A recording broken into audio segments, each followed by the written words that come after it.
how can you turn your cleaning business disaster into a success? Okay.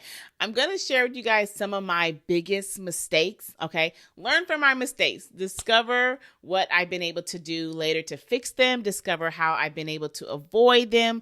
But your girl has made a lot of mistakes. And I think my favorite part about coaching and teaching entrepreneurs how to start a cleaning business is by leading with my mistakes first.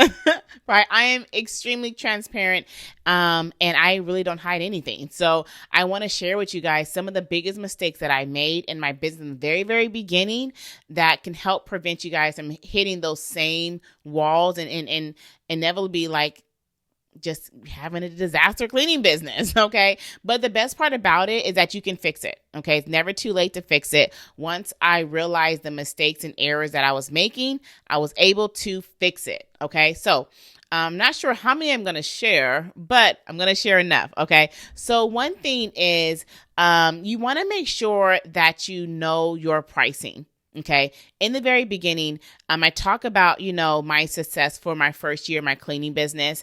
And when I talk about it now, it's so crazy because I think back to like how excited I was of the growth and how fast the growth came and the profit that was coming. But when I think about it now, I think that like what comes to my mind now is that my numbers literally could have been doubled, maybe even tripled with not having to make those mistakes. So for one is my pricing was way, way, way too low. Okay. I was pricing based out of a lack mindset. Okay. I was pricing out of a down mindset. I just came out of that situation to where I lost everything, evicted, repoed. Probably was still having some hormonal emotions because my youngest child was still a very, very young baby at the time. And it was just all bad. Okay. But I operated from that mindset as well. Okay. So my prices were extremely low. Like really low. I gave discounts to everybody. I bend and folded to everything because I was so scared of losing a client, right? But now I'm definitely not.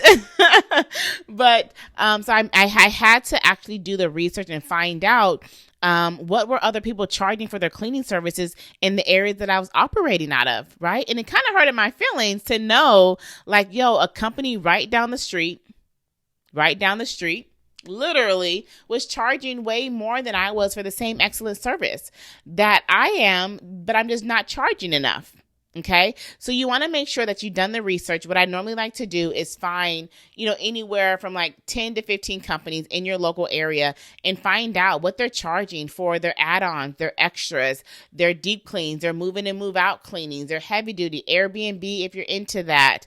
And then what are they charging for their services? What are they charging for a 1-bedroom, 1-bath, for a 2-bedroom, 2-1, to a 2-2, a 3-1, a 3-2, a 3-3, and so on and so on.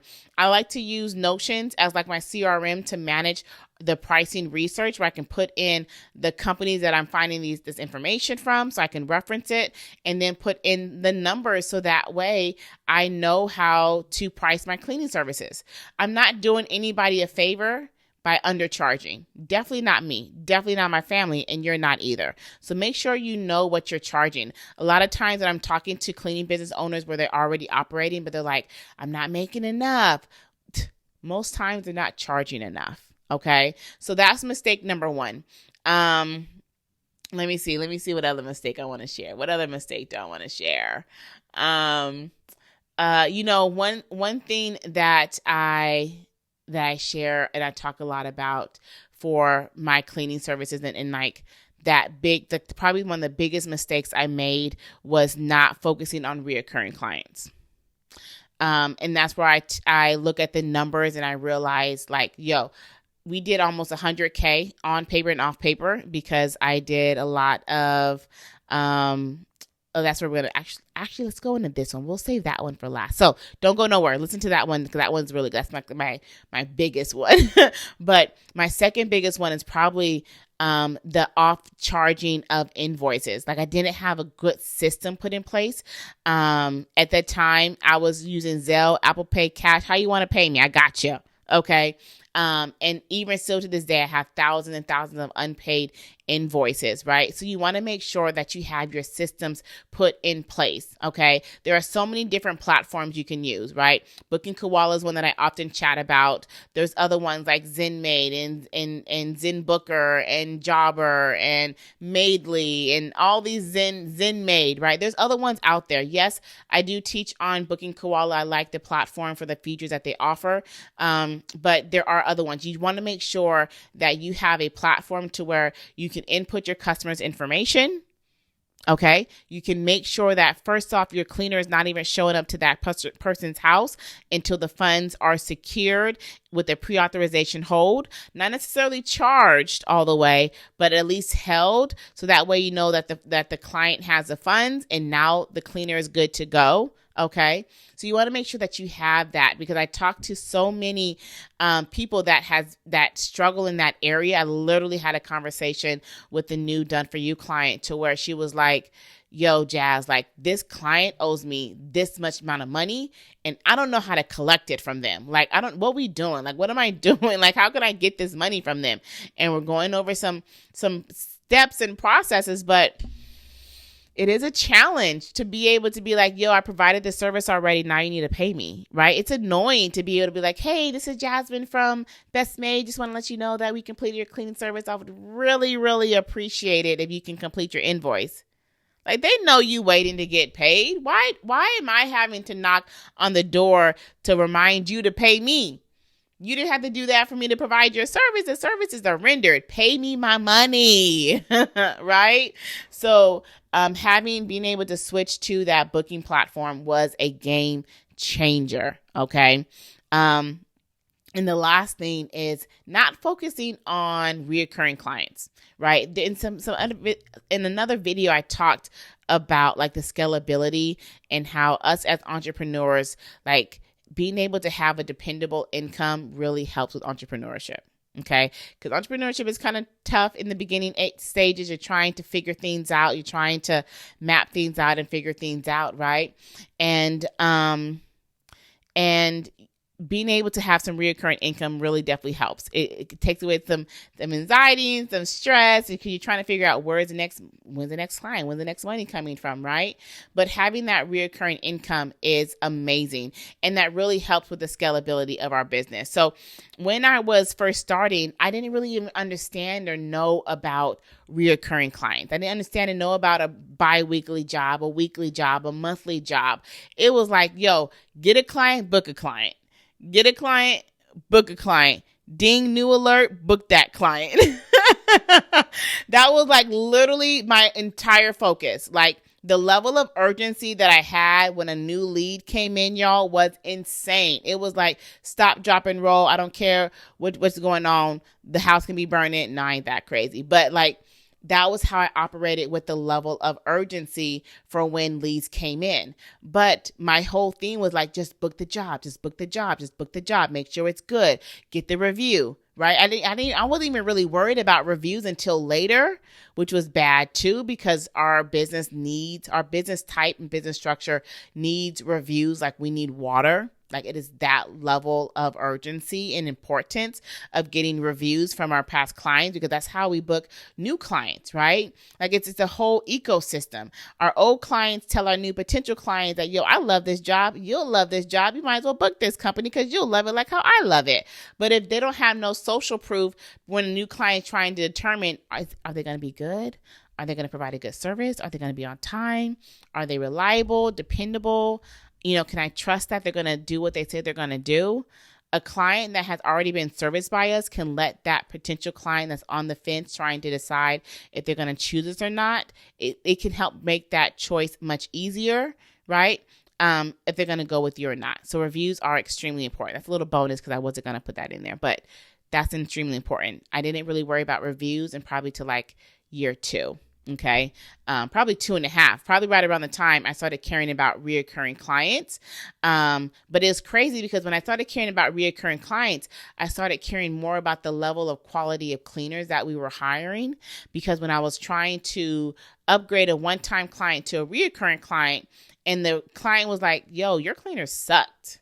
Like, I could still see dust on my baseboards. I don't even know what she did in my bathroom. And I'm like, ow. Well, I guess you're not going to want a reoccurring. I guess you're not going to want a reoccurring cleaning, right? So it really made me pay attention to the quality of cleaners we were hiring. It made me understand that the scalability of my business doesn't start with this call or marketing or leads, with my urgency for leads. Like, I needed to have that same level of commitment for responding to leads with the hiring process, right? So, but once I was able to implement this, I'm going to do a whole video on this because I'm going to get into this whole long topic on this.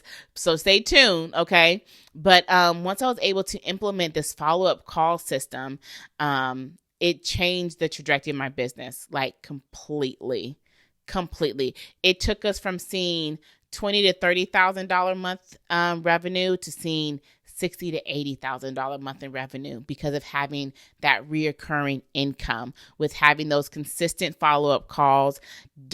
I don't care about a no. A no is never a no. A no is just not yet. Okay. Staying consistent with our clients, because if they loved us, they'll love us again. If you needed your house clean, you're going to need it again. So you might as well choose us to provide your cleaning services again, right?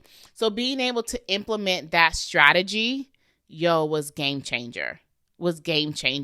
Because I missed out on a lot of money those first 2 years of business, just focusing on the narrow, just focusing on what I can see right now. Like, literally, that's what I was. But I get it though. I get it now.